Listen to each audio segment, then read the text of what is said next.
So we all know that these numbers are a lot to process. So let's break it down for you tonight. We are monitoring a slight uptick in cases in both Cherokee and Cobb counties. First, let's break down Cobb County. So the blue line here shows the number of cases that we had while we were sheltering in place.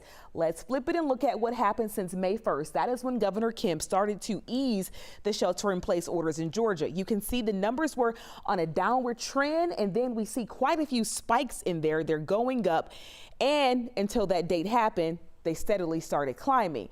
Cobb County reported a big spike in new cases just on Monday. Now, here is the situation. This one is for Cherokee County here. Again, the blue line indicating new cases while we were sheltering in place. When the governor lifted the restrictions, you can see the jump in the lines are kind of like all over the place, especially when we get to the orange part, right? The 7-day average is still pretty steady. That's the good news, but we definitely want to watch how cases develop here. We reached out to health officials for both counties.